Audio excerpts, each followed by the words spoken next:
Boa tarde, muito obrigado pela presença de todos.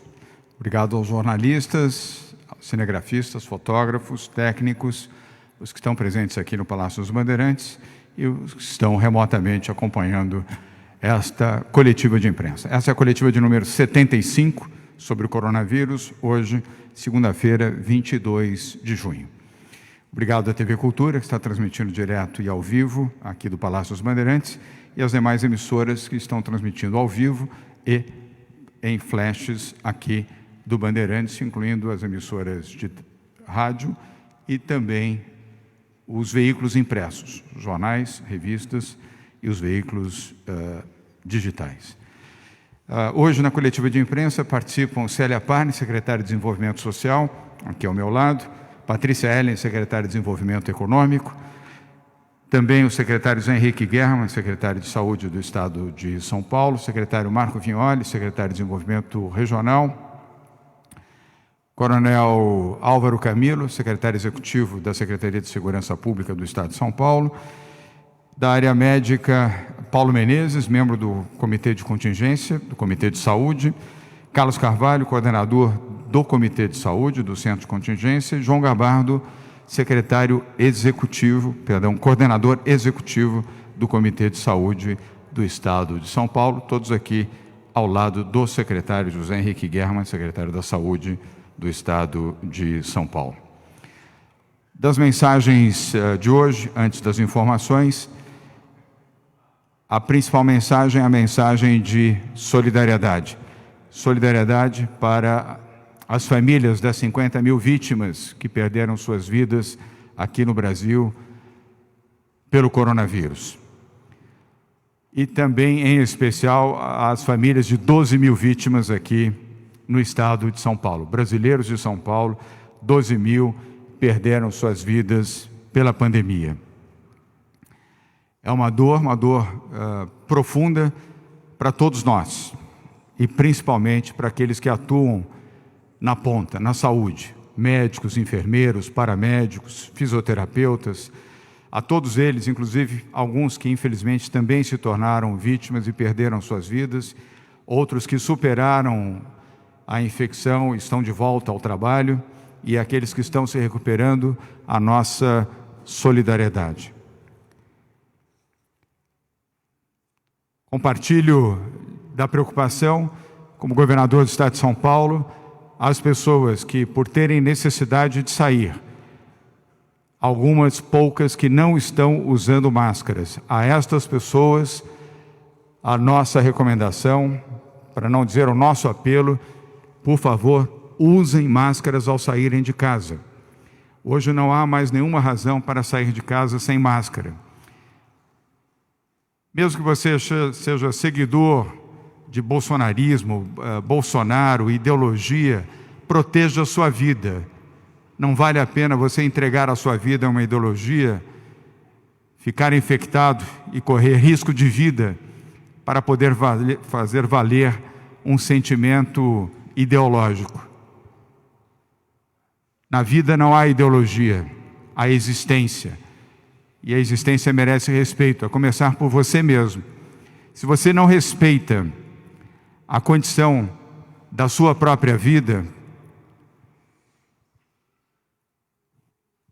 você deveria pelo menos pensar na vida dos seus familiares, do seu pai, da sua mãe, dos seus irmãos, dos seus avós.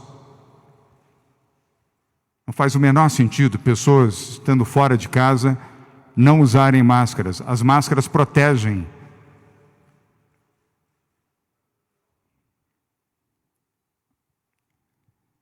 Nós temos que, infelizmente, o Brasil hoje é o segundo país do mundo em número de casos e número de mortes. É um péssimo ranking para o Brasil. Eu preferiria, como governador, que nós estivéssemos disputando outro título, o título de um país que respeita a quarentena, que respeita a medicina, que respeita a saúde, que respeita a vida.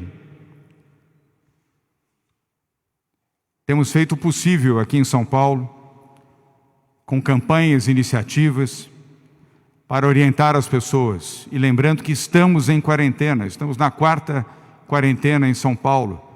heterogênea, sim, mas é uma quarentena.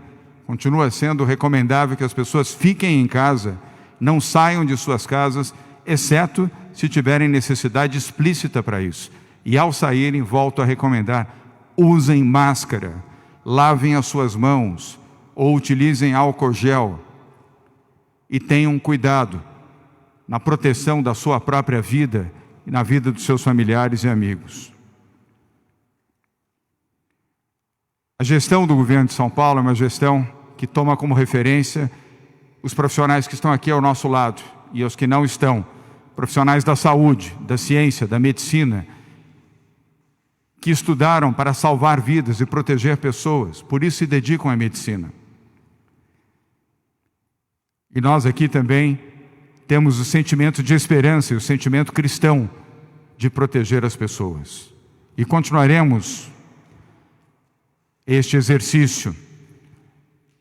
Continuaremos a proteger vidas. Em 60 dias, mais do que dobramos o número de UTIs em São Paulo. Até nos últimos 20 anos, foram 3.600 unidades de terapia intensiva implantadas em hospitais públicos no estado de São Paulo. Nós já temos 7.600 unidades de terapia intensiva implantadas em menos de 60 dias. E vamos continuar a expandir o sistema de saúde pública, estadual, municipal. Colocamos 6.300 novos profissionais contratados na saúde, mais equipes, mais profissionais. Inauguramos novos hospitais no estado, além dos hospitais de campanha, 10 hospitais de campanha, junto com prefeituras municipais. Criamos um comitê de solidariedade, que já arrecadou mais de 770 milhões em recursos, em produtos e em serviços para atender as camadas mais vulneráveis da população do nosso estado. Trabalho, compaixão, respeito e solidariedade são valores do nosso governo, são valores dos brasileiros de São Paulo. Feitas estas mensagens, vamos às comunicações de hoje.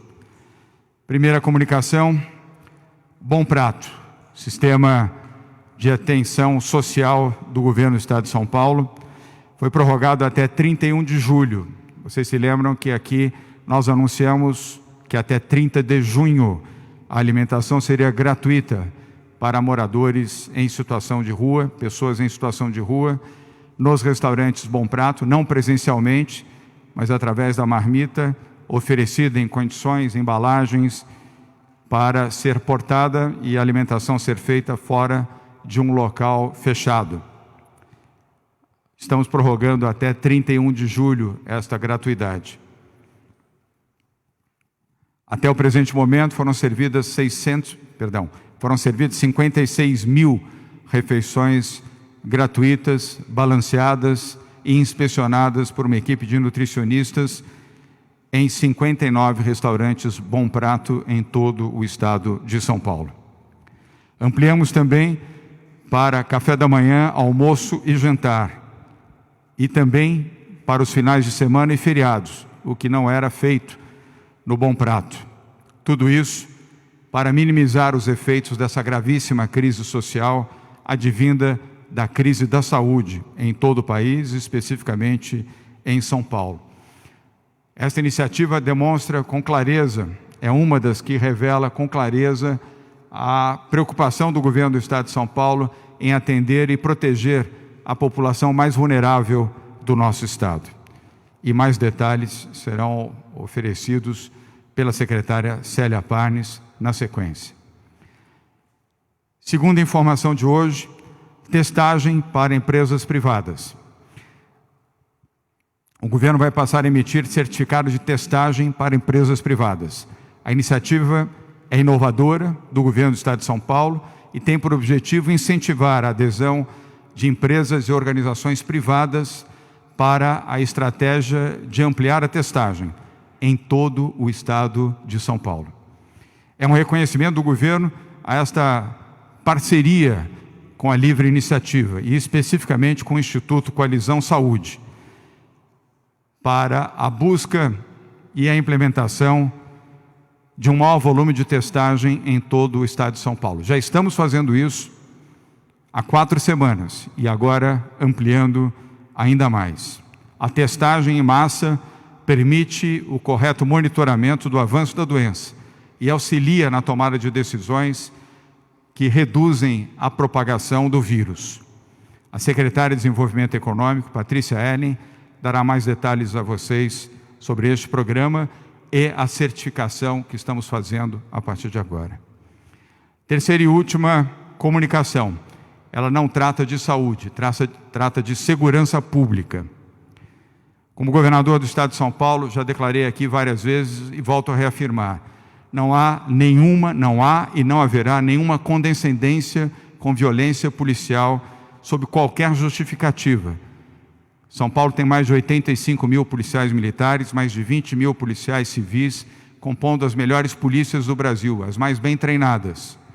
É incompatível com uma polícia bem treinada e bem preparada que uma minoria que representa menos de 1% possa comprometer 99% de uma polícia séria, que é treinada e preparada para proteger as pessoas e proteger o patrimônio das pessoas. Na manhã de hoje, solicitei e orientei o general João Campos, que está se recuperando da Covid-19 em sua casa, para implementar agora no mês de julho um programa de retreinamento, o programa Retreinar, para atender coronéis, tenentes-coronéis, majores, capitães, tenentes e sargentos da Polícia Militar do Estado de São Paulo, iniciando no comando da Polícia Militar, no quartel-general, que fica no bairro da Luz, em São Paulo, e depois na Academia do Barro Branco, para que possamos retreinar todo o comando das nossas tropas para evitar que este 1% de maus policiais que insistem em utilizar a violência desnecessária junto à população possam compreender que isto não é aceitável na Polícia Militar do Estado de São Paulo. E esse tipo de comportamento, evidente que ele é investigado, mas ao ser feita a investigação e feita de forma rápida e objetiva e justa, os policiais serão punidos e afastados em definitivo da corporação. Maiores detalhes serão fornecidos a vocês, diante de perguntas, pelo coronel Álvaro Camilo, secretário executivo da Secretaria de Segurança Pública do Estado de São Paulo. E sobre o primeiro tema, que é do Bom Prato, tema social, passo a palavra agora à secretária Célia Parnes.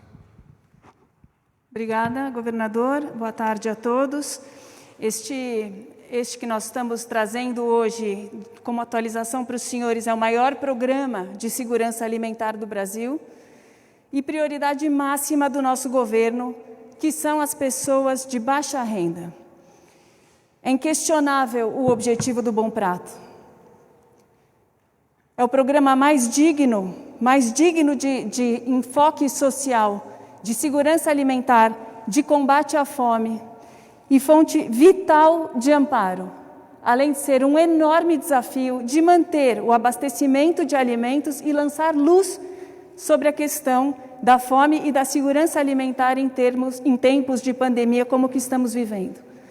Parte de um grande programa de segurança alimentar que foi iniciado também com o programa do Alimento Solidário, mais de 1 milhão de caixas de alimento para 4 milhões de pessoas por todo o estado, focando justamente na população de baixa renda, que é o objetivo do grande programa de segurança alimentar, 25 milhões de quilos de alimentos por toda a região metropolitana, por todas as regiões metropolitanas, além do programa Merenda em Casa, também de segurança alimentar, para os jovens estudantes que, por enquanto, têm suas aulas suspensas, apoiando as mães também na aquisição de alimentos.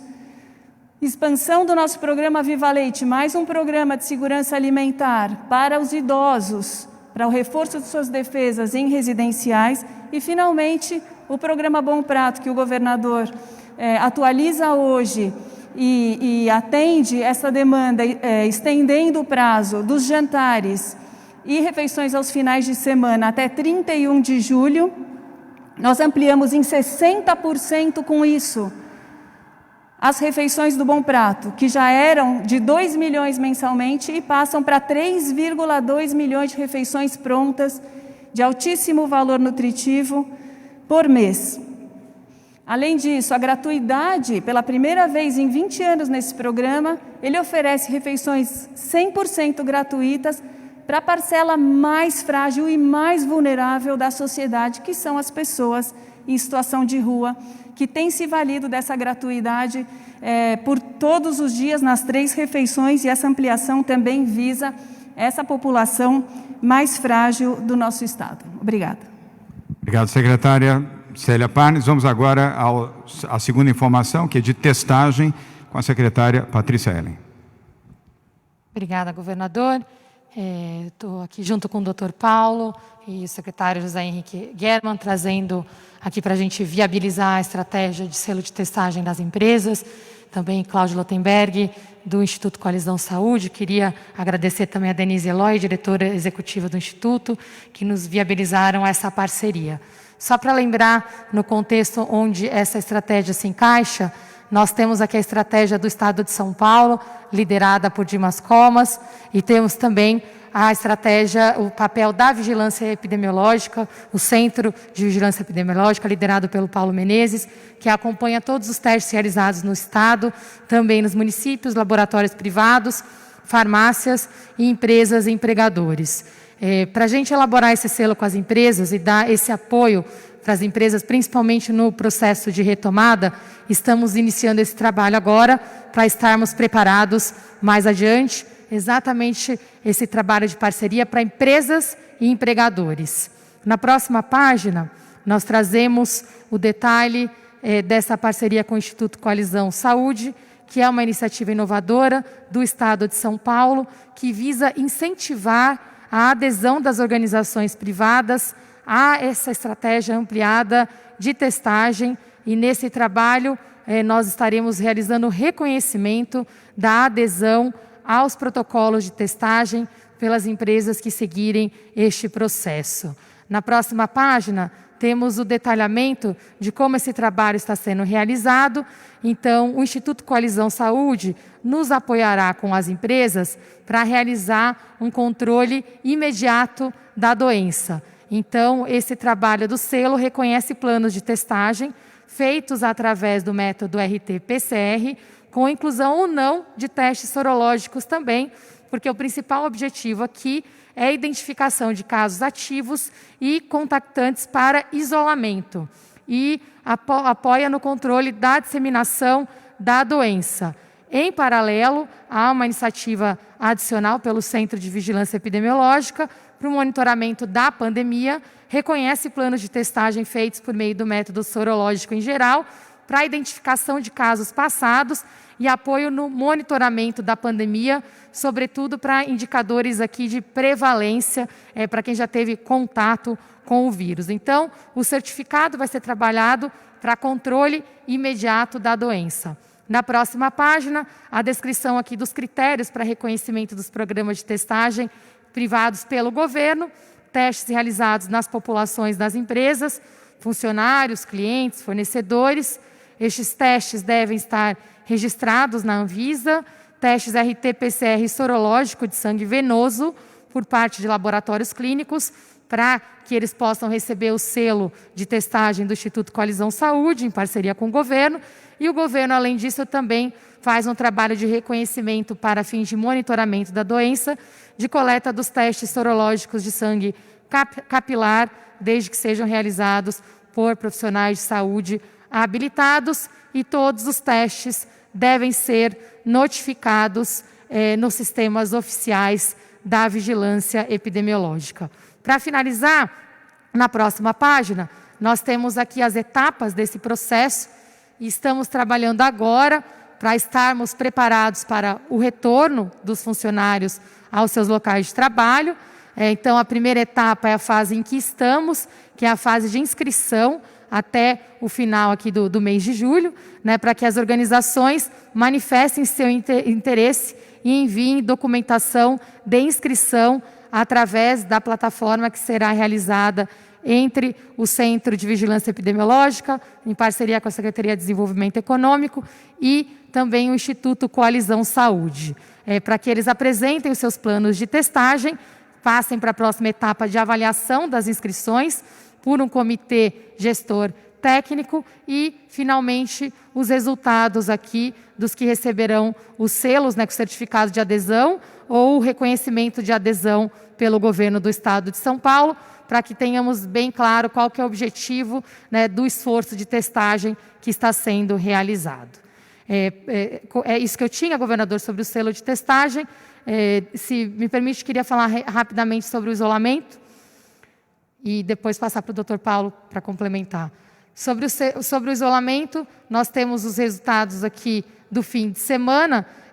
A taxa de ontem ainda não saiu, saiu a de sábado. Nós tivemos 48% de resultado na capital e temos um trabalho aqui que está sendo realizado adicional para mostrar os deltas de isolamento, reconhecendo os esforços das cidades que mais estão entregando um resultado de isolamento adicional. E na capital nós tivemos um isolamento acima de 20 pontos percentuais, 21 pontos percentuais, acima de quando iniciamos a quarentena. E os próximos municípios que tiveram percentuais mais elevados foram Santo André, Campinas, Santana de Parnaíba, Ribeirão Preto, São Caetano do Sul, Santos, Valinhos, Osasco e São Bernardo do Campo. Muito obrigada. Obrigado, Patrícia Ellen. Vamos então ao doutor Paulo Menezes, que é do Comitê de Saúde, membro do nosso Centro de Contingência. Doutor Paulo. Governador, boa tarde a todos e a todas. Eu rapidamente vou complementar dizendo que a estratégia de ampliação de testagem com a colaboração do setor privado, como foi colocado, ela é fundamental. Porém, ela tem que estar dentro da estratégia de vigilância em saúde como um todo. Só testar não basta. Essa testagem tem que estar inserida tanto do ponto de vista de informação sobre a evolução da pandemia, como de ações de isolamento e monitoramento de contatos para aquelas pessoas que são identificadas como casos de Covid-19. Então, aqui eu acho que vou só reforçar o aspecto mais importante, talvez, da minha forma de ver, que é o setor privado contribuindo para o sistema de vigilância em saúde do Estado, para o controle da pandemia no Estado de forma harmônica com o setor público e com demais áreas da saúde. Muito obrigado. Obrigado, doutor Paulo. Na sequência, antes de chegarmos aos números com o doutor Guerma, vamos ouvir João Gabardo, coordenador executivo do Comitê de Saúde do Estado de São Paulo. Boa tarde a todos. Acho que essa questão da testagem é super importante, a orientação do doutor Paulo, de que a testagem tem que estar atrelada ao sistema de vigilância. Falar em testagem em massa, sem critérios e sem vincular isso ao monitoramento e à vigilância, é desperdício. Então, nós temos que estar com muito cuidado nessa questão de testagem em massa. Tem sido utilizado, inclusive, testagem sorológica para acesso a reuniões e festividades. Isso é um equívoco, porque ao fazer o teste sorológico e mostrar que o indivíduo está negativo, aí mesmo é que ele não poderia participar e não deveria estar se expondo a outras pessoas. Então, é fundamental, eu tenho insistido em quase todas as entrevistas, nessa distinção entre o teste PCR, que é extremamente importante para que se possa identificar os casos e isolar, e com isso reduzir a transmissibilidade da doença. O teste sorológico, ele tem que ser feito com critérios e ele é importante do ponto de vista da vigilância. Obrigado, governador. Obrigado, doutor João Gabardo. Antes de passar ao doutor Carlos Carvalho, que é o nosso coordenador do Comitê de Saúde. Queria registrar a presença do Dr. Cláudio Lotenberg. Dr. Cláudio é o presidente do Conselho do Hospital Albert Einstein e o presidente do Instituto Colisão Saúde, que está nos ajudando neste programa de testagem. Dr. Cláudio, muito obrigado por estar aqui, muito obrigado pelo seu apoio e de toda a sua equipe. Dr. Carlos Carvalho.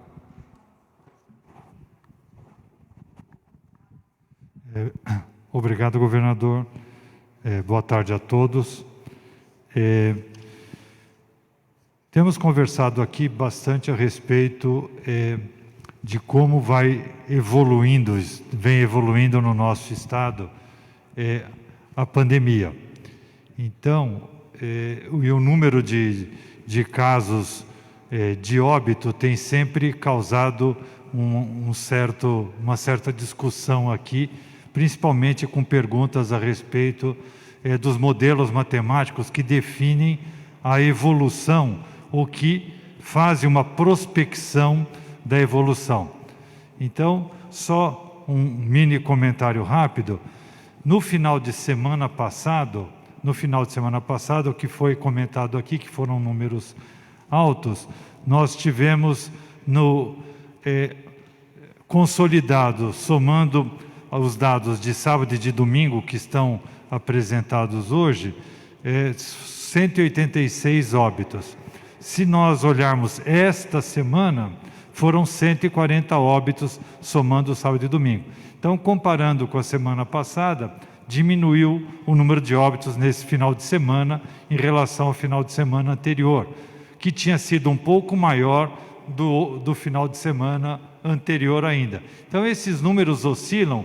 O que eu estou querendo dizer para vocês é que, na média, olhando a semana passada dos números consolidados, nós tivemos por perto de 270 óbitos por dia, na média da semana passada. Aquela previsão, com aquela curva que foi mostrada mais de uma vez para vocês, pela inclinação da curva, existia uma previsão de passarmos de 16 mil óbitos ao final do mês de junho. Para isso ocorrer, com esses números atuais, nós teríamos que ter mais de 400 óbitos todos os dias, de agora até o final do mês, coisa que, felizmente, não tem ocorrido, e eu espero que não venha ocorrer.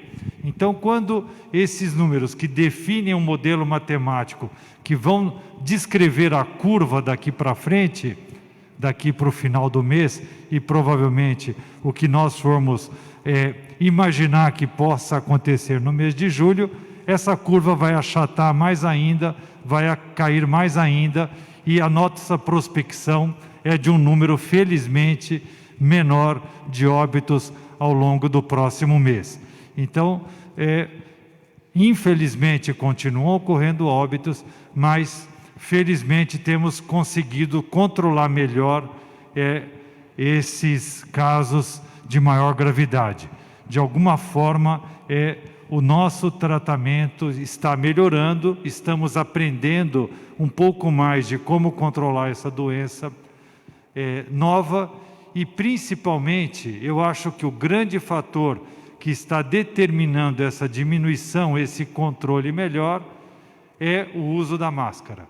Então, eu queria reforçar a importância de quem tiver que sair por algum motivo, sair de casa, não esqueça, não deixe de utilizar a máscara. A máscara é fundamental porque ela, junto com o distanciamento social, foram os grandes fatores, as grandes barreiras que estão possibilitando a saúde a oferecer um melhor controle da crise. Obrigado, doutor Carlos Carvalho. E agora sim, vamos aos números e as informações de hoje com o secretário de Saúde do Estado de São Paulo, José Henrique Germann. Obrigado, governador. Boa tarde a todos. Senhor governador, me permita fazer este pequeno comentário a respeito da testagem. Acho que nós estamos dando, com esta estratégia, um passo bastante importante e principalmente com a aderência a partir da iniciativa privada. Acho que com isso nós vamos ter o conhecimento a respeito da epidemia de uma forma mais eficiente do ponto de vista de tudo que a gente tem buscado no sentido de conhecê-la cada vez mais. Nesse sentido, os números começam então a nos apresentar algumas características. Por exemplo, no Brasil ontem 1.085.038 pessoas ou casos confirmados, pacientes, né? E com 50.617 óbitos. E no estado de São Paulo nós estamos com 221.973 casos confirmados e o número de óbitos de 12.634 e o crescimento foi de 1,3% do número de casos e estamos com uma letalidade de 5,7%. Outro comentário é a respeito da incidência no interior e na Grande São Paulo, que já se iguala, e o secretário Vignoli vai dar maiores detalhes a esse respeito, que antes no interior era muito menor. Então agora nós estamos vendo essa onda de casos aumentando gradativamente no interior. Os nossos pacientes internados somaram em UTI 5.680, em enfermaria 8.249 casos suspeitos e casos confirmados. E com isso a taxa de ocupação no estado está em 65% e na Grande São Paulo 68,5%. Já tivemos até o momento 38.557 altas hospitalares de todo o sistema de atenção. Seguinte, por favor. Aqui tem o número de casos, 221.000, que está dentro do cenário que esperamos para o mês de junho, para até o final do mês de junho. E, seguinte, aqui o número de óbitos de 12.634, que está na faixa inferior do espectro deste cenário que estamos projetando para vocês. Então, senhor governador, esses eram os números que nós temos e, pensando um pouco a respeito, acho que temos condição agora de tratar melhor as pessoas com esta porcentagem de ocupação de leitos um pouco mais baixa. Muito obrigado. Obrigado, doutor German. E agora, para falar exatamente do crescimento, infelizmente, da pandemia no interior do estado de São Paulo, passo a palavra a Marco Vignoli, nosso secretário de Desenvolvimento Regional. Vignoli. Boa tarde a todos. Primeiro, registrar aqui, a secretária Patrícia Ellen me passou o número de 47% no estado de isolamento social no sábado, registrando aqui, portanto, o índice geral do estado de São Paulo.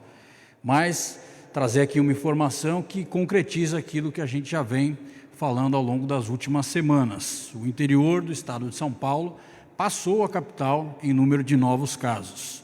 No momento em que nós chegamos em 600 municípios do estado de São Paulo, já com casos confirmados de coronavírus, o interior já tem 14,5% a mais de casos, de novos casos, do que a capital nesse período da última semana. Isso registra uma inversão na lógica que se deu num primeiro momento, em que a capital era o epicentro da crise, o epicentro da pandemia no estado de São Paulo, e para esse momento, essa inversão de números significa, portanto, uma atenção maior dos gestores públicos municipais no combate ao coronavírus em todo o interior do estado.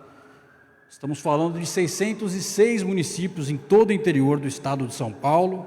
A imensa maioria deles tem feito uma gestão responsável, firme, dura, para combater e salvar a vida da sua população, se juntando ao estado que já salvou mais de 60 mil vidas durante esse período de quarentena. Mas esse período que nos apresenta um crescimento no interior do estado, vai ser fundamental que a gente siga com uma responsabilidade desses gestores. É um momento de cooperação e não de separação, tendo em vista que a ação de um prefeito impacta não somente o município dele, mas os municípios vizinhos. Uma ação de cooperação com o Estado que aumenta a capacidade hospitalar de cada uma das regiões perante a sua necessidade. Um momento de decisão com base técnica e não base política por esses municípios, para que possa seguir em um tratamento de salvar vidas. Um momento de firmeza, de resiliência e de não ceder à pressão nesse momento, para os gestores públicos municipais. Então, por isso, eu queria aqui ressaltar as boas iniciativas, como Campinas e Sorocaba, que na última sexta-feira nós apresentamos aqui os índices preocupantes dos municípios e foi feita uma recomendação do nosso centro de contingência para que eles fizessem o endurecimento e assim o fizeram, cooperando com os municípios da região, com a sua própria população de forma responsável, como Ribeirão Preto, que fez, assim que apontado na fase vermelha, o seu endurecimento e já apresenta índices melhores, com indicativos que podem gerar uma melhora de fase, com a região de Bauru, que ontem fez uma reunião com mais de 60 municípios, compactuando com o Plano São Paulo e avançando com índices importantes, mas também daqueles que precisam agir de forma responsável. O município de Marília, que nós notificamos ainda há pouco, para que apresente no Estado o parecer da sua vigilância sanitária para não corresponder com o Plano São Paulo nesse momento, que o aponta como uma fase vermelha, e um crescimento de 137% no número de casos ao longo desse último período, de 71% de internações e de 40% de óbitos. Portanto, ressalto aqui as boas ações dos prefeitos, na sua imensa maioria, e peço a responsabilidade de todos eles para a gente poder enfrentar esse momento de evolução da pandemia no interior do Estado. Os resultados têm sido importantes, nós temos taxas contundentes e positivas no Estado já em vários índices e a gente vai seguir contando com essa parceria com os gestores municipais para avançar e superar um período mais agudo no interior do Estado da pandemia. Obrigado, secretário Vignoli. Antes de passar a palavra ao coronel Álvaro Camilo, eu tenho convicção de que o bom exemplo de prefeitos que foram mencionados aqui pelo Marco Vignoli, estes são os exemplos que devem ser seguidos. E os maus exemplos devem ser condenados pela opinião pública, pelo governo de São Paulo, pelo Ministério Público e Tribunal de Justiça. E mais do que tudo, pela própria história. Coronel Álvaro Camilo, secretário executivo de Segurança Pública do Estado de São Paulo. Obrigado, governador. Boa tarde a todos. Deixar primeiramente bem claro, condenamos os excessos policiais. Quando as pessoas nos interpelam, a impressão que dá é que nós não tomamos providência ou estamos compactuando. Quero deixar bem claro, recebi muitas mensagens de policiais militares para que a gente fosse rigoroso nas apurações do que aconteceu, porque os próprios policiais condenam os excessos. Então, deixar isso bem claro. Segundo, são 20 mil ocorrências por dia, a maioria delas acontece bem, salvando, protegendo, garantindo direitos. Esse final de semana, 2 manifestações antagônicas, uma terceira contra a própria polícia, garantida pela polícia. Policiais que se arriscam diariamente. Há 1 hora atrás, aqui na Giovanni Gronchi, um policial foi alvejado a viatura dele foi alvejada porque saindo de um banco, o policial teve que trocar tiros, defender não só ele, mas a própria população. A vida do policial é sempre um risco, mas não aceitamos, não compactuamos com excessos. Nessa linha, e por determinação do nosso governador, o general já falou comigo hoje cedo, estamos aí startando um programa chamado Retreinar, onde nós vamos retreinar todos os policiais no estado de São Paulo, a começar pelo comando. O comandante Alencar está reunindo todos os coronéis, depois serão reunidos majores, capitães, e a ideia é em 15, 20 dias que chegue lá na ponta da linha, no sargento, no cabo e no soldado, para que todos relembrem o que aprenderam nas escolas, a defender o cidadão, a proteger, a tratar as pessoas como gostassem de ser tratados, porque essa é a linha da Polícia de São Paulo: proteger, salvar, fazer o bem. E é dessa linha que em 15 dias, 20 dias, todos estarão retreinados nesse programa. Repetindo, não compactuamos com o erro, cortamos na carne se necessário. 220 policiais já foram demitidos e expulsos só nessa gestão. Não falamos com orgulho, mas em sinal de transparência e de rigor nas apurações. Muito obrigado, governador. Obrigado, coronel Álvaro Camilo, secretário executivo de Segurança Pública do Estado de São Paulo. Vamos agora às perguntas, começando com as perguntas presenciais, iniciando, mais uma vez, com a jornalista Daniela Salerno, da TV Record. Daniela, boa tarde. Sua pergunta, por favor. Boa tarde a todos. Obrigada, Regina. Queria perguntar a respeito dos testes. Foi colocado aqui a importância da iniciativa privada de ajudar na realização de testes, só que a gente sabe que um teste só não basta, é preciso um monitoramento, e a gente também sabe que essas empresas têm um problema de caixa devido à pandemia. Então, eu queria entender se pode haver algum benefício fiscal ou mesmo convênios que diminua o valor do teste para realmente estimular que essas empresas consigam fazer esse teste da maneira adequada e aí repassar os dados para o governo do Estado. Obrigada. Obrigado, Daniela. Interessante sua pergunta. Eu vou pedir a Patrícia Ellen, nossa secretária de Desenvolvimento Econômico, responsável por esse programa, ao lado da área da saúde, especificamente o Dr. Paulo Menezes, que está aqui, para responder, e se o Dr. Paulo quiser, com seus comentários. Patrícia. Essa estratégia não substitui a estratégia do governo como um todo de realização de testes, né, que continua crescendo de forma acelerada, liderada pelo Dimas Covas. E fizemos um esforço, inclusive na sexta-feira, de envio de kits, kit swab, para que sejam feitos testes nos municípios também, que o Dr. Paulo pode complementar. Por que isso é importante? O pequeno empreendedor, o autônomo, eles vão estar dentro dessa estratégia mais ampla do Estado. O que o selo de testagem está trazendo, a pedido do setor privado, inclusive, é uma transparência e uma regulação dos protocolos de testagem. Então, havia muitas dúvidas das empresas que já estavam investindo, eles receberam uma série de opções de testes, formatos, dúvidas de quando fazer o PCR, quando fazer o sorológico. Nós já estamos vendo como isso já impacta claramente, né, dos nossos testes confirmados, olhando para trás também, o número de sorológicos crescendo. Então, o selo de testagem, ele vem para regular e organizar uma iniciativa que já estava presente no nosso Estado e por isso que não houve necessidade de inclusão de incentivos para esse modelo. E a questão de incentivos, nós temos sempre que lembrar a responsabilidade do Estado de São Paulo de não estimular de forma nenhuma, né, modelos de incentivo que criem desafios para todo o país. Nós sabemos o desafio fiscal, as empresas estão com desafios e os estados também com desafios fiscais gravíssimos. Então, nós só entramos com esses modelos quando é estritamente necessário, que não foi o caso aqui agora, porque essas iniciativas já estão sendo realizadas. Em muitos casos, o investimento já foi feito. O que eles precisam agora é de uma orientação para realizar a estratégia de uma forma adequada. Obrigado, Patrícia Ellen. Vamos ao comentário final, Dr. Paulo Menezes.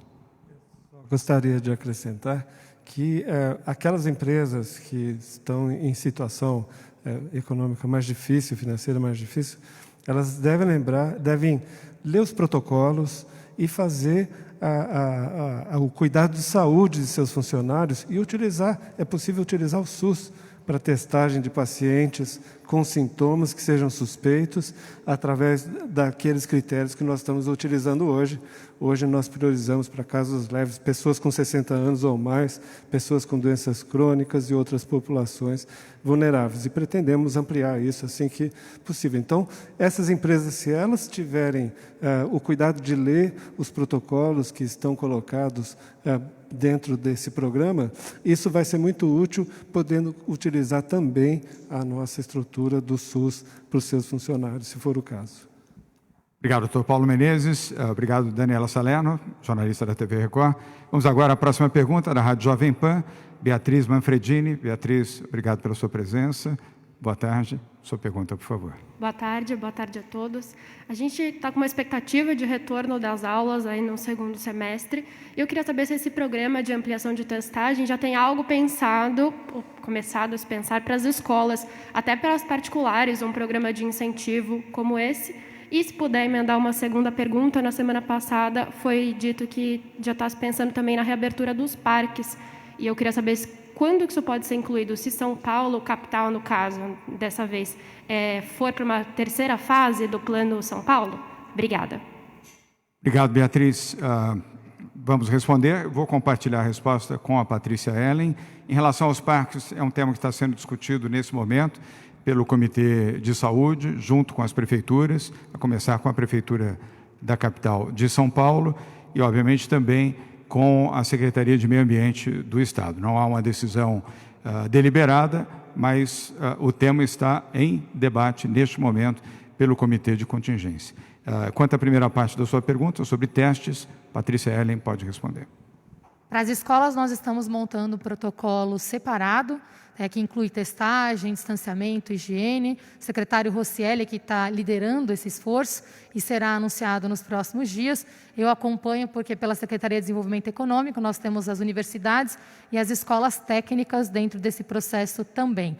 Mas é um trabalho específico para escolas que está sendo trabalhado nesse momento.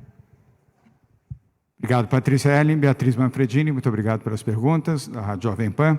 Vamos agora à Rádio Capital, jornalista Carla Mota. Carla, obrigado pela sua presença. Boa tarde.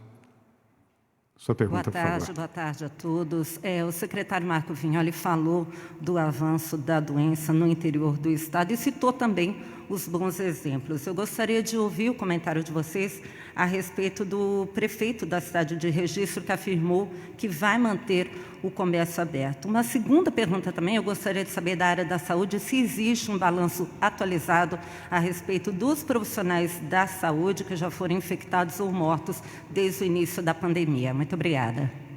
Obrigado, Carla Mota. A primeira parte da sua pergunta vou responder juntamente com o secretário Marco Vignoli. A segunda será respondida pelo secretário da Saúde, José Henrique Germann. Em relação a registro, não especificamente a essa cidade, mas a qualquer outra que estiver desrespeitando o Plano São Paulo, portanto, desrespeitando a orientação do governo do Estado de São Paulo, ela será acionada pelo Ministério Público e, se necessário, pelo Tribunal de Justiça.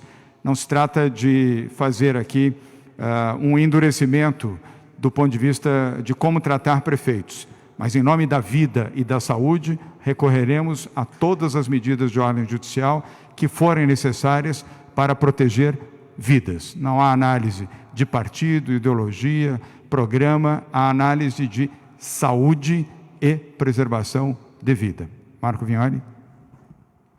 Bom, o prefeito de Registro, eu acompanhei a manifestação dele também. Nós vamos, através do diálogo, apresentar esses dados de forma mais enfática, do mesmo modo que foi feito na última vez que a região veio para o vermelho e cumpriu o Plano São Paulo. Nós temos uma preocupação da ordem da saúde quanto ao Vale do Ribeira, um crescimento muito forte no período. Estamos falando de 57,9% de novas internações, ou seja, um crescimento muito contundente no período, o que preocupa todos nós. Nós aumentamos 10 novos leitos já no Hospital Regional de Registro, vamos aumentar mais 10 no Hospital de Pariquera-Sul, mas é fundamental que o Vale do Ribeira cumpra o isolamento social nesse momento, com medidas mais restritivas para poder conter essa evolução da pandemia. Nós entendemos que Registro também vai cumprir. Obrigado, secretário Marco Vignoli. Agora, a segunda pergunta da jornalista Carla Mota será respondida por José Henrique Germann, secretário da Saúde, e com Carlos Carvalho também. Carla, eu não tenho esse dado especificamente aqui hoje, eu trago amanhã para informar para vocês, tá bom? Muito obrigado. Lembrando que amanhã é a coletiva exclusivamente da área de saúde, fica o compromisso, então, para a entrega desta informação à Rádio Capital e aos demais jornalistas que aqui estão. Dr. Carlos Carvalho. Como o Dr. Zé Henrique Germann falou, nós não temos esse dado compilado, mas para você ter uma ideia, no Hospital das Clínicas passaram mais de 3.000 pacientes até agora, e nós tivemos algumas dezenas de funcionários do hospital que necessitaram internação porque pegaram o Covid-19, aí não dá para saber se pegaram fora ou se pegaram eventualmente numa atividade hospitalar. Alguns eram funcionários de outros institutos que não eram o Instituto Covid. Então, não sabemos aonde essas pessoas podem ter adquirido. Mas, como você perguntou em relação ao número de óbitos, nós, até agora, ainda existem alguns internados, nós tivemos entre 5 e 10 desses funcionários só que faleceram. Então, por uma quantidade de mais de 4.000 pessoas que estão trabalhando no prédio Covid do Hospital das Clínicas. Algumas dezenas foram internados e tivemos menos de 10 óbitos. Obrigado, doutor Carlos Carvalho. Obrigado, Carla Mota, da Rádio Capital. Amanhã, certamente, você estará aqui na coletiva da saúde. Bem, vamos agora a uma pergunta online. Não sei se temos, neste momento, a conexão, mas a pergunta da jornalista Tatiane Calisto, de A Tribuna, será lida pela jornalista Letícia Bragalha.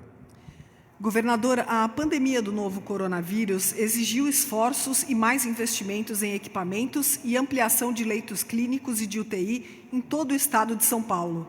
É possível mensurar a herança que a pandemia deixará para a estrutura da rede pública de saúde no estado quando a situação estiver normalizada?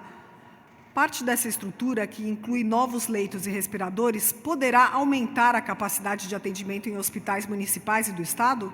O que as autoridades de saúde do estado podem falar a respeito desse tema? Tatiane Calisto, do jornal A Tribuna de Santos. Muito interessante a sua pergunta. Eu começo a responder e passo depois para o doutor Zé Henrique Germann, secretário de Saúde do Estado de São Paulo. A resposta é sim.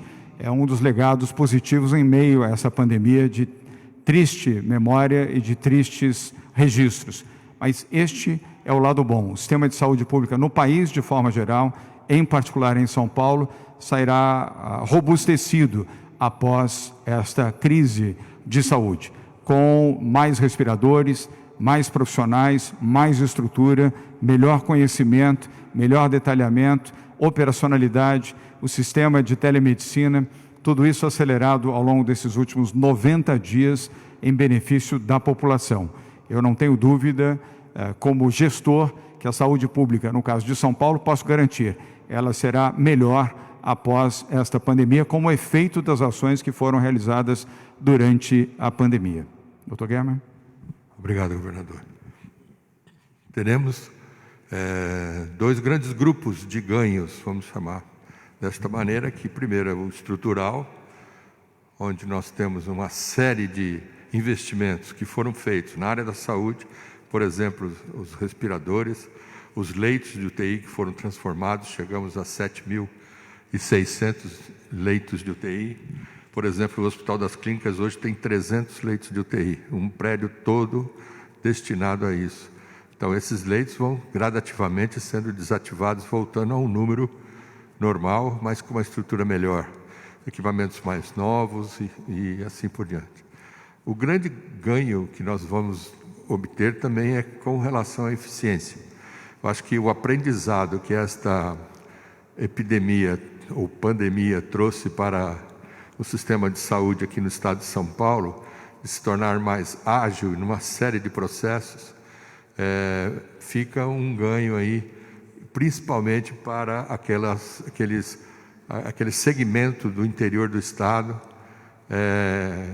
até mais do que na grande São Paulo ou na capital. Então, esses ganhos, tanto estruturais quanto de eficiência, serão os legados mais importantes da pandemia aqui na nossa região. Obrigado. Obrigado, doutor Zé Henrique Germann. Vamos aos comentários do coordenador do Comitê de Saúde, doutor Carlos Carvalho. Só acrescentando um pouquinho aqui ao que o Zé Henrique acabou de comentar, reparem que no estado de São Paulo foi acrescido o número de leitos de UTI por 100 mil habitantes, que ele está próximo do nível da Alemanha e dos Estados Unidos, que são países que têm um PIB muito maior do que o nosso e que têm um investimento em saúde muito maior do que o nosso. E repare que ali são os leitos do estado de São Paulo. Se nós formos comparar o estado de São Paulo com Espanha, Itália, Reino Unido e França, nós temos 2 a 3 vezes mais leitos de UTI que foram possíveis de ser abertos nessa situação, nessa condição atual. Ou seja, a pandemia, a epidemia pelo coronavírus, ele trouxe alguns estímulos, ele trouxe um problema, mas esse desafio trouxe oportunidades. Essas oportunidades foi do desenvolvimento do sistema de saúde. Uma série de inovações estão sendo incluídas na rotina do atendimento médico público. Por exemplo, atendimento à distância, através de recursos como a telemedicina. Então, isso vai ficar daqui para frente. No atendimento de terapia intensiva, tem levantamentos do Brasil, de poucos anos atrás, das UTIs de uma forma geral, que as melhores práticas nacionais e internacionais não eram aplicadas na ponta por todas as equipes. Agora, com capacitação, com treinamento e com a definição de protocolos, nós temos observado melhorias no atendimento. Essas melhorias é capacitação de pessoas. Isso vai ficar daqui para frente como um legado de investimento na formação desse time de profissionais que atuam na linha de frente. No nosso site, onde está esse protocolo, há 10 dias atrás já tinha mais de 100 mil acessos de profissionais que entraram e tiveram acesso a essa informação, tanto no portal do Hospital das Clínicas, como da Secretaria de Estado da Saúde. Então, uma série de novidades que estão sendo introduzidas, com certeza vão ficar daqui para frente, e a saúde vai ser diferente de uma forma geral, podem ter certeza. Diferente e melhor. Obrigado, doutor Carlos Carvalho. Obrigado, Tatiane Calisto, Jornal A Tribuna de Santos. Vamos agora a uma nova pergunta presencial, do jornalista Fábio Diamante, do SBT. Fábio, mais uma vez, boa tarde. Sua pergunta, por favor. Boa tarde, governador. Boa tarde a todos. Governador, eu queria fazer 2 perguntas. Primeira, o USP, Unicamp e a Unesp divulgaram que vão retornar com as aulas apenas à distância, no segundo semestre. Inclusive, já transferiram as disciplinas práticas para o ano que vem. Eu sei da autonomia das universidades, mas eu queria saber se o senhor não entende que esse é uma decisão um pouco precipitada, já que o Estado nem apresentou um plano de retorno às aulas. Uma segunda pergunta para a área da saúde, sobre essa pesquisa chinesa que fala de uma queda importante do nível de anticorpos dos assintomáticos. Isso foi publicado nesse fim de semana. Eu queria que o senhor explicasse para a gente se isso de fato pode ser um problema, já que aumentaria e muito o espectro das pessoas que precisariam ser vacinadas, né? Acho que ficaria incalculável esse número. Obrigado. Obrigado, Fábio Diamante, do SBT. Vamos à resposta à primeira questão, que eu compartilho com a Patrícia Ellen, mas sou obrigado a enfatizar o que você já observou na própria pergunta. A autonomia das universidades. Os reitores têm autonomia para esta decisão e, por serem reitores, por serem escolhidos, por serem professores e por administrarem 3 grandes universidades brasileiras, embora sediadas em São Paulo, eles sabem o que fazem. Mas eu compartilho a resposta com a Patrícia Ellen. Obrigada, governador. Reforço a resposta.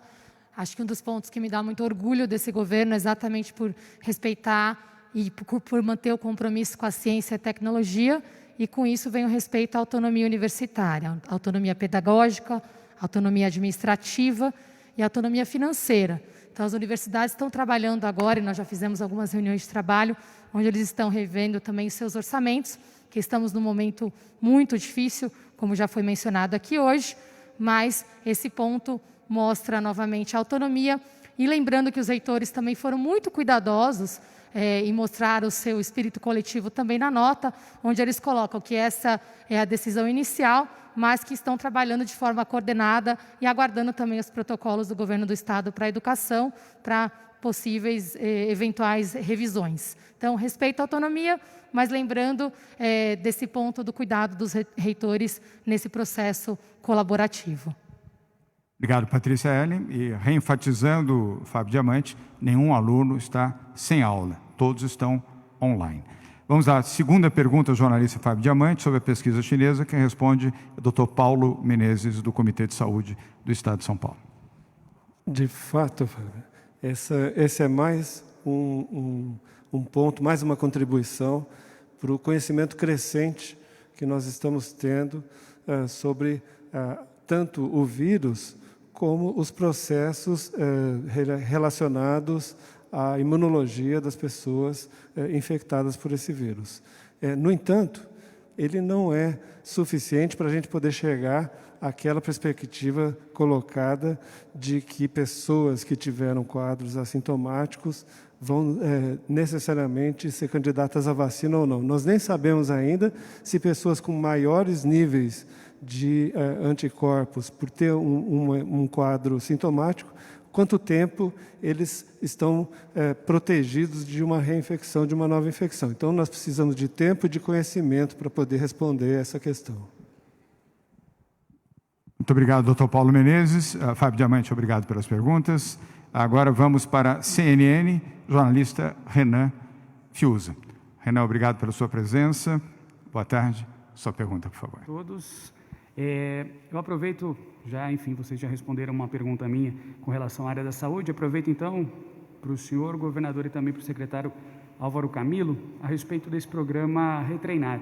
Eu queria entender um pouquinho, se os senhores puderem detalhar um pouco mais do que se trata esse programa Retreinar e o que já se sabe com relação à ação da Polícia Militar na cidade de Carapicuíba, onde a gente presenciou aquelas imagens, enfim, se os policiais já foram identificados, afastados, como é que está também essa apuração e investigação? Obrigado. Obrigado, Renan. Quem responde é o secretário executivo de Segurança Pública do Estado de São Paulo, Coronel Álvaro Camilo.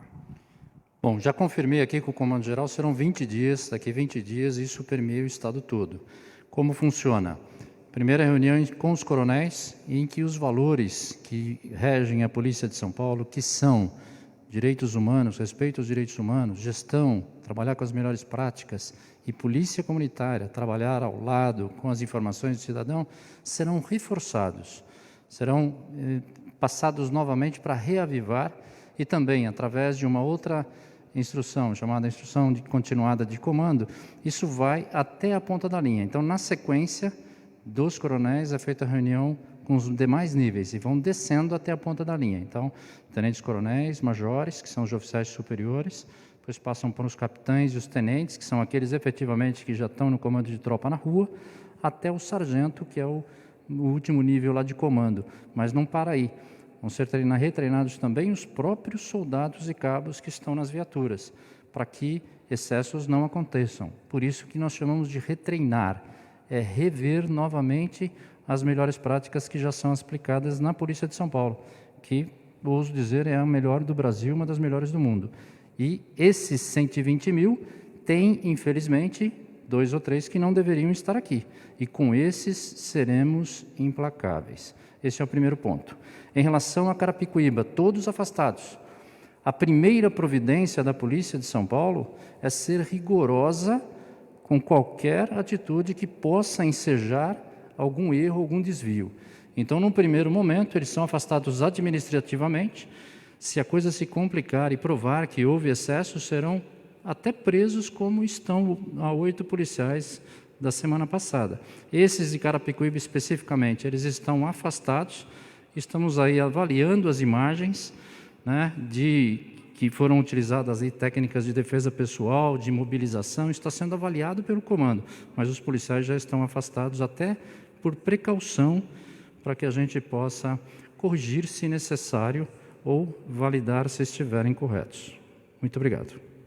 Obrigado, Coronel Camilo. E, Renan, apenas para reenfatizar a posição clara do governador do Estado de São Paulo, absolutamente contra qualquer excesso e qualquer violência policial desnecessária. Obrigado pela sua pergunta. Vamos à penúltima pergunta de hoje, é da TV Cultura, jornalista Maria Manso. Maria, boa tarde. Sua pergunta, por favor. Boa tarde. São 2 questões. Eu queria saber se aqui em São Paulo a gente também está enfrentando um problema de falta de anestésicos para o procedimento de intubação dos pacientes, como outros estados relataram nesse fim de semana. E para o Coronel Camilo, eu queria tentar ajudar as pessoas a entenderem o que está acontecendo com a nossa Polícia Militar, porque as imagens divulgadas nas redes sociais, Coronel, elas são muito impactantes e assustadoras. Tudo bem, vocês vão retreinar toda a tropa, mas eu imagino que vocês também estão tentando entender por que estamos chegando a esse ponto. Quer dizer, é insubordinação, porque vocês têm repetido aqui nas entrevistas, imagino que também nos comandos vocês têm repetido que não é esse o procedimento esperado e eles continuam repetindo isso. É insubordinação, é algum aumento do nível de estresse, até por conta da pandemia, também na tropa. O que está acontecendo com a cabeça dos nossos policiais militares, coronel? Maria Manso, a primeira pergunta sobre falta de anestésicos será respondida pelo secretário de Saúde, José Henrique Guerra, e a segunda pelo coronel Camilo, mas antes de ele responder, eu farei um comentário. Por favor, Guerra. Obrigado. Sim, estamos com estoques muito baixos de sedativos que são utilizados na intubação dos pacientes. Houve um aumento muito grande de pacientes intubados com a epidemia, e com isso a indústria não conseguiu acompanhar com a mesma velocidade. Esses medicamentos são de compra centralizada pelo Ministério da Saúde, mas nós também estamos comprando. Então, é uma luta no seguinte sentido de buscar sempre estar à frente de um índice ou de um nível de estoque que seja suficiente para os hospitais próprios da Secretaria. Nós privilegiamos os hospitais próprios e universitários, para depois iríamos para os hospitais conveniados. Então, nesse sentido, os hospitais próprios continuam com o estoque, porém, muito baixo. Muito bem. Também nesse tema, um comentário. Já fizemos solicitação ao Ministério da Saúde, Maria, para que os medicamentos necessários, sobretudo anestésicos, sejam fornecidos para São Paulo. Aliás, há uma manifestação do Fórum de Governadores para que isso ocorra nacionalmente. Portanto, a deficiência pontual em São Paulo é muito pequena, é coberta, conforme mencionou o secretário Guerra, mas eu sei que em outros estados brasileiros a situação é muito mais grave por falta destes medicamentos fornecidos pelo Ministério da Saúde. Em relação ao segundo tema, antes de passar a palavra ao coronel Camilo, quero dizer a você que, como governador do estado de São Paulo, o comando da Polícia Militar, isso é como na presidência da República, cabe ao governador do estado de São Paulo. Eu confio na Polícia Militar do estado de São Paulo, confio na Polícia Civil de São Paulo e confio no comando da Secretaria de Segurança Pública com o general João Campos. Nós temos menos de 0,4%, volto a repetir, menos de 0,4% de mau comportamento daqueles que fazem parte da Polícia Militar do estado de São Paulo. Isto confere, portanto, que não há qualquer tipo de insubordinação, movimento, práticas crescentes, faz parte, infelizmente, de uma média que nós temos que baixar, reduzir ou, se possível, eliminar. Não há nenhum fator adicional, Maria Manso e os que estão aqui como jornalistas, que nos fazem crer que haja qualquer movimento adicional ou circunstância além de uma normalidade condenável. O ideal é que não tivéssemos nem 0,4%, era 0%.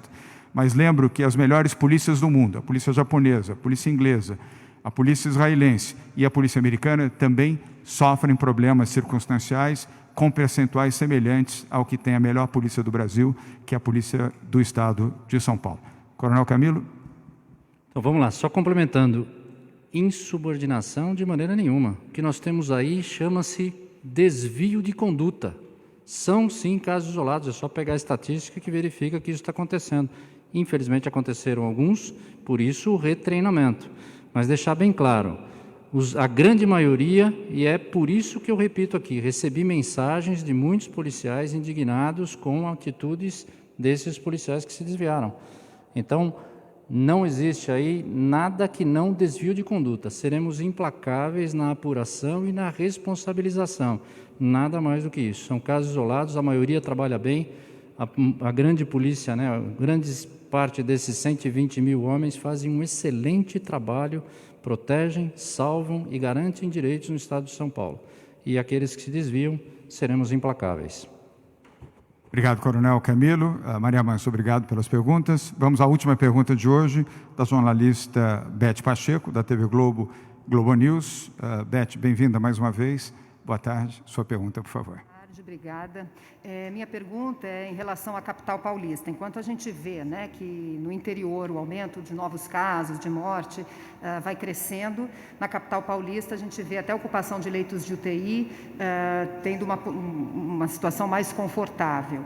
E diante disso, minha pergunta é se pensa-se numa flexibilização, numa mudança de fase para a capital paulista já nos próximos dias. A gente sabe que há muito estudo nesse sentido, né, de passar da fase laranja para a fase amarela. Queria saber de vocês se isso procede, se esses estudos acontecem e qual a perspectiva disso. Obrigado, Beth Pacheco. Eu começo a responder e compartilho com o coordenador do Comitê de Saúde do Estado de São Paulo, Dr. Carlos Carvalho. Todas as decisões, Beth, do chamado Plano São Paulo, são reavaliadas diariamente e, do ponto de vista de fase, o chamado faseamento, se muda ou não muda, muda para melhor ou se retrocede, são sempre anunciados às sextas-feiras. Portanto, a decisão final será anunciada nesta próxima sexta-feira. Até lá, salvo se houver alguma situação muito grave, e nessa circunstância é sempre para retroceder e não para avançar. Isso será apresentado aqui mesmo na coletiva de imprensa na próxima sexta-feira, e sempre tomando como base os dados que são analisados e depurados pelo Comitê de Saúde. Mas, para complementar, fala o nosso coordenador, Carlos Carvalho. Bom, na realidade, está bem resumido, essa é a posição. Então, lembrando, quando surgem regionalmente ou alguns municípios isoladamente entram numa fase de maior perigo para a população, tem a nota técnica nossa do Comitê de Saúde, do Centro de Contingências, sugerindo que aquele prefeito daquele município tome um cuidado maior ou tome até decisões fora do contexto da regional de promover um fechamento anterior, ou seja, o que eu estou querendo dizer é que os fechamentos eles podem ocorrer a cada semana, nessa consolidação dos dados, ou individualmente, áreas ou municípios podem, por sugestão do Comitê de Saúde, podem tomar atitudes mais precoces. Agora, as atitudes de liberação, existe a necessidade de uma estabilização daqueles vários indicadores por pelo menos 2 semanas seguidas para que aquela área, aquele município, aquela regional mude de cor para uma cor mais amena. Pode, Beth, se quiser, use o microfone, você vai ficar mais à vontade. Estaríamos nesse ponto para a capital paulista, então, já nessa próxima sexta-feira. Não sei, eu ainda não vi o total dos números, mas eu espero que sim. Como morador da capital paulista, eu ficaria feliz que a capital tivesse menos casos, tivesse menos internações, e todos esses indicativos estaria dizendo que a epidemia na cidade de São Paulo, no nosso município, estaria mais bem controlada, possibilitando esse avanço.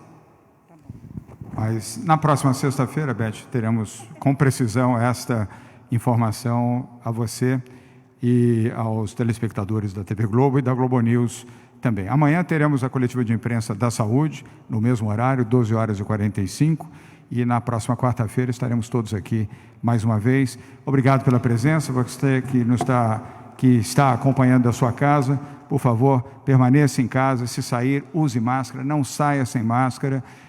Tenha pelo menos 2 máscaras, se você esquecer uma, você tem outra na sua bolsa, no bolso do seu paletó, ou no porta-luvas do seu automóvel, ou na porta da sua casa, para não sair sem luvas, sem máscaras e, obviamente, com o devido cuidado. E se você puder, também, ao trabalhar no varejo e nos setores essenciais, use luvas também. Luvas de látex são recomendáveis àqueles que trabalham nos setores essenciais. Muito obrigado a todos, uma boa tarde e até amanhã.